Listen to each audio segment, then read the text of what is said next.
Southern Chile, mid-1500s. Cold rivers, deep forests, and mountains like walls. The Mapuche live inside that land like it is part of their body. Many leaders, one instinct: do not submit. Then the Spanish arrive with steel, horses, and forts. And with the idea that land can be renamed and owned, the Mapuche answer with survival thinking. Learn the enemy, watch the horses, and turn forests into a trap for arrogance. This is not one neat war. It becomes raids, ambushes, burned outposts, and retaliation that keeps returning. The Spanish call it conquest. The Mapuche treat it like life itself, because losing the land means losing the future.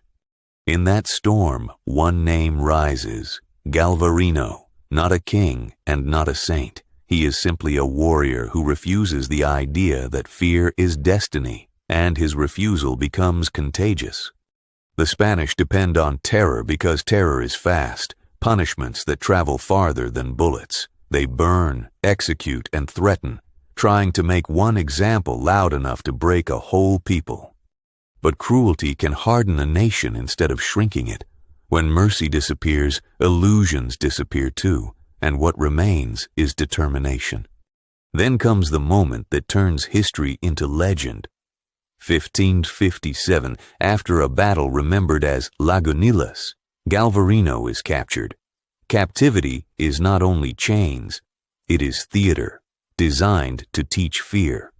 They cut off his hands, not only to hurt him, but to end his future as a fighter. The message is simple: this is what happens when you resist. He is sent back alive to his people as a walking warning sign: bloodied sleeves, empty ends, pain in every breath, but eyes still watching, mind still working. And the story does not become smaller after that, it becomes sharper. Galvarino does not return to preach surrender, he returns to deliver clarity. He stands before the Mapuche as proof of what the invaders will do, not someday but now. He uses his own body as evidence that compromise will not earn mercy. He urges them to fight on, not because war is beautiful, but because submission is a slow disappearing. If terror is the Spanish tool, he turns terror into fuel. This is where conquerors lose control of the lesson. They tried to turn him into fear, and he turns himself into a banner. Accounts say he arms himself again, blades fixed to his wrists where hands once were. You can hear the meaning without a speech. Flesh can be cut, but resolve does not bleed out.